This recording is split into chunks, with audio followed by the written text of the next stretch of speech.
16,5. Oh, ya pada full break remun tak angkui 5G dia. Angat deh le kali le. Wah, yo.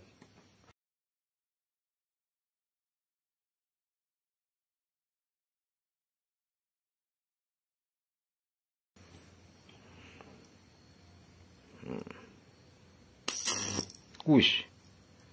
Apa nak? Cor, boleh sekali.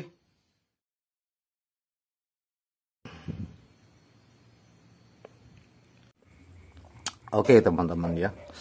Jadi barusan itu merupakan cuplikan video yang sempat saya rekam kemarin setelah saya memperbaiki SMS ini. Jadi kondisi SMS ini kembali rusak, yang awalnya memang datanya rusak, entah berapa kali udah rusak katanya itu ya. Terus dibawa ke tempat saya ya, kadang kebetulan orangnya yang punya tuh kenalan dekat lah ya. Jadi saya tidak enak untuk menolaknya. Jadi kemarin sudah sempat saya servis ya, sudah nyala dan sempat saya load dengan hasil seperti di video yang sudah ditonton oleh teman-teman barusan, dimana setelah selesai terdengar SMS-nya itu ada suara derik, ada gangguan intervensi di bagian FBT. Kemudian saat di load nyaring sekali terdengar, ada suara desis menderik ya. Dan setelah beberapa kali saya load di 8 ohm, saya coba turunkan di 4 ohm dan jebol seperti ambruk. Suara derik, makanya saya selalu mengatakan bahwasanya SMS yang berderik saat di load, baik load ringan ataupun berat, ada suara desis, ngerik dan sebagainya, itu intinya kondisi SMS itu belum sehat, intinya seperti itu. Oleh karena itu sekarang saya akan lanjutkan, karena kemarin habis kerusakan jebol seperti itu, membuat MOSFET keempat MOSFET-nya rusak, akhirnya saya orderkan kembali. Mudah-mudahan ini sudah saya ubah salah satu komponen, mungkin nanti akan sedikit atau mungkin nyaris bisa menghilangkan derik atau desisnya saat di load. Jadi salah satu alasan mengapa saya tidak mudah menerima servisan SMS ya dari teman-teman, yang mana banyak sekali tipe SMS yang akan diserviskan, itu karena yang pertama, desain SMS itu antara satu dan yang lainnya tidak sama teman-teman ya, terutama pada bagian layout PCB yang digunakan. Sedangkan untuk sebuah SMS itu dari awal desain ke PCB itu membutuhkan langkah-langkah yang cukup rumit. Pengalaman dulu beberapa kali pernah mencoba PCB SMS, itu memang ternyata rumit hasilnya. Ya salah satunya timbul suara yang aneh-aneh, suara derik, ada nyalakan dan sebagainya. Itu tidak semata-mata bukan karena dari perakitan yang kurang tepat, tetapi ada faktor lain yang sangat sama-sama krusial, di mana layout yang dibuat itu memang belum benar-benar bagus. Untuk rangkaian yang bekerja pada frekuensi PWM, seperti misal ke SMPS atau ke kelas D amplifier, desain skema menjadi sebuah PCB itu, gambar layout PCB-nya itu tidak sembarangan, butuh beberapa kali percobaan ya pastinya. Karena dalam sebuah rangkaian pembangkit kerja PWM seperti SMPS itu ada beberapa bagian-bagian jalur yang memang mungkin tidak bisa bersebelahan dengan jalur lain ya. istilahnya adalah ada jalur cross, dimana mungkin ada beberapa jalur itu memang tidak bisa lewat dekatnya sebuah sebuah alat ini, atau kadang-kadang dia lewat di bawahnya GDT atau di bawahnya PFG, atau tidak bisa lewat di bawahnya trafo dan sebagainya.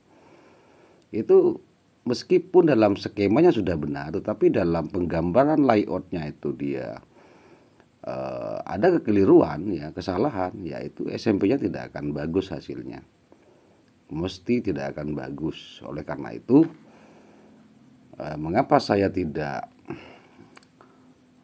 sembarangan untuk membuat SMPS dengan model-model PCB yang berbeda, ya karena menghindari kesalahan-kesalahan seperti itu. Nah, oleh karena itu, dasarnya, intinya dalam memilih SMPS itu ya harus kita benar-benar tahu tentang kualitas SMPS yang akan kita gunakan. Ya bisa tanya-tanya dulu, atau mungkin cari referensi dari pengalaman teman-teman yang sudah memakai sebelumnya. Jadi kita akan kembali memperbaiki SMPS ini, teman-teman, ya. Meskipun sudah ini 2 kali pasang MOSFET ambruk. Ya, 2 kali pasang MOSFET ambruk untuk saya sendiri, dan untuk yang punya ini sudah diservis beberapa kali. Saya akan melakukan beberapa penggantian dan percobaan di sini dengan harapan SMPS ini nantinya akan bekerja dengan bagus. Oke, mungkin itu aja dulu. Kita akan cek dan recheck, dan kita akan sambung kembali videonya. Nah, pertama, jika teman-teman mengalami kondisi sebuah SMPS itu habis terbakar atau rusak atau short pada MOSFET-nya, sebaiknya teman-teman tidak hanya sekedar mengganti MOSFET yang rusak kemudian dipasang dan langsung dicoba. Itu tidak disarankan untuk sebuah SMPS. Di sini ada rangkaian ATT, teman-teman, ya. Ini adalah rangkaian ATT-nya. Ada 4 transistor untuk tipe full brick. Kalau half brick ya berarti ada 2 cuma. Dimana yang dibangun oleh satu transistor dan beberapa diode dan 2 resistor seperti ini. Jadi kalau VGS dan frekuensi PWM itu tidak keluar, atau salah satu di MOSFET-nya tuh tidak ada yang keluar, ya pastikan cek semua transistor ATT dan transistornya, termasuk diodenya. Ya, pastikan di situ tidak ada yang rusak atau short, karena pastinya sering terjadi jika sudah MOSFET kena, ya, jebol, rata-rata transistor ATT, resistor dan diodenya itu ada yang rusak. Nah, ceklah di titik itu, teman-teman. Sekarang setelah kita coba, tegangan VGS-nya sudah keluar dan frekuensi PWM pun juga sudah keluar. Seperti ini. Dia punya VGS 4,2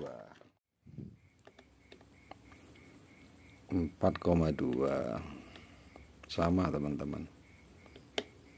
Kalau ini ada yang bermasalah, mesti dia tidak akan keluar semua.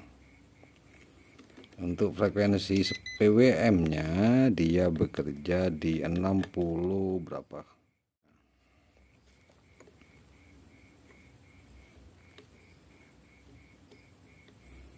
Nah, 67 kHz. Kenapa dia tadi molor? Karena terlalu dekat dengan ini, dengan FBT-nya, ya. 67 kHz. Oke, setelah itu kita akan coba memasang MOSFET-nya. Nah, dan sekarang ini sudah kita pasang untuk MOSFET-nya menggunakan 3560 sesuai dengan bawaannya. Nah, di sini saya melakukan beberapa perubahan, ya. Dari mana awal pertama PWM-nya ini frekuensinya dia bekerja di 70 kHz, ya. berapa lebih ya, antara 70 sampai 75 kHz kalau tidak salah. Itu saya turunkan ke 50 kHz saja. Kenapa saya turunkan? Ya feeling saja, jangan ditanya secara teknis, ini feeling saja. Pertama, saya tidak mengetahui berapa indutansi dari GDT-nya, termasuk indutansi dari trafo saya tidak tahu berapa ini. Kemudian saya merubah IC ya. Saya ganti IC-nya ini. Meskipun bawaannya itu saya ukur normal, tapi saya ganti aja karena terlihat ya IC-nya KW. Jelek lah. Saya turunkan frekuensi PWM-nya dari 75 ke 50 kHz dengan merubah RT di sini 12 kilo plus 560 ohm. Ya. Kemudian saya fungsikan untuk bagian OCP-nya ini, saya ganti beberapa komponen termasuk memasang resistor sensor di sini 1 kilo yang awalnya dikasih jumper. Nah, di sini. Ini loh lah ini. Kemudian apalagi ya kita merestorasi kembali ya. Ini nanti kita rubah lah nanti yang terbakar ya. Pastikan dari resistor sense-nya ini dia 0,1 kali 2. Pastikan. Jangan pakai 0,01, jangan ya. Karena ini merupakan resistor sensor untuk blok OCP ya. Kalau ini terlalu rendah nilainya, OCP-nya tidak akan pakem.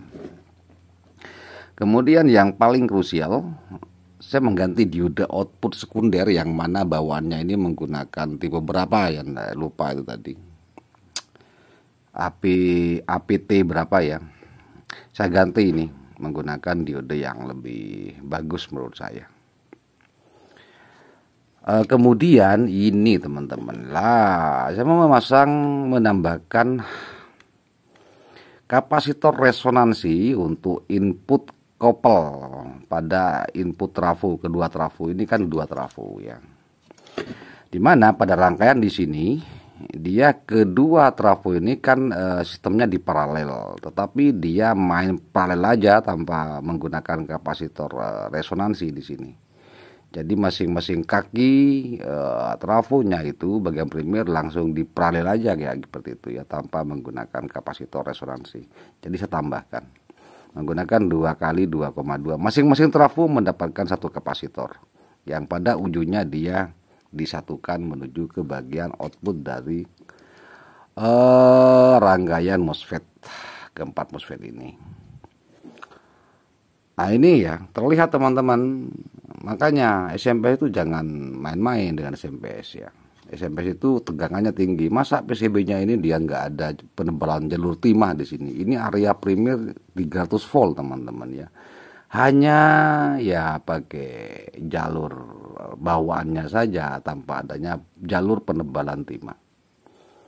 Nah, ini ada tapi dikit ya. Waduh, harusnya ini ada semua harusnya. Oleh karena itu sekali lagi penggunaan pemilihan PCB pada SMP itu penting sekali. Nah, mungkin nanti akan saya tambahkan saja kabel jumper aja untuk memperkuat jalur di sini ya teman-teman. Dari arah sini dari diode ke sini minta tambah kabel lah ya. Masa SMPS Pro ya kayak seperti ini. Oke, habis itu kita akan coba sajalah ya, coba. Dan sekarang tiba waktunya saat menguji adrenalin. Nah, seperti ini kita akan langsung hajar dengan load ya. Kemarin di load 8 ohm saja ya, di 4 ohm. Ambruk teman-teman ya, ambruk. Yang pertama pun langsung ambruk juga di 4 ohm ya. Oleh karena itu sekarang mudah-mudahan jangan ambruk lagi, kita data korbannya ini ya. Oke, kita nyalakan SMP-nya. Hajar saja ya. Wih, ngeri. Kemudian sudah kita hubungkan, ini adalah outputnya 90 volt di sini 179 ya. Positif negatif, dan ini untuk ampere DC. Kita akan hajar di 8 ohm dulu. Menggunakan listrik rumah saya ya, yang tidak begitu bagus. 1 2 entar sih gini aja lah.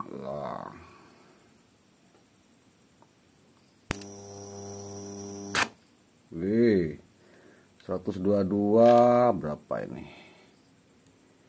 122 16,7 2000 watt teman-teman ya. 122 kali 16,7 ampere di 2000 watt. Untuk suhu relatif aman lah ya. Dan kita dengar sendiri suara desisnya nyaris hilang ya. Meskipun saat kita load suara desisnya nyaris hilang. Lumayan lah saya kira ya. Ada perubahan signifikan di sini. Sekarang kita hajar di 4 ohm. 1 2 3. Wih. 26, sekian ampere 100 volt. Di sini dia kita kalkulasi ini sekitar berapa? 26 ampere, 2600 watt ya. Kita coba lagi ya. Mudah-mudahan aman.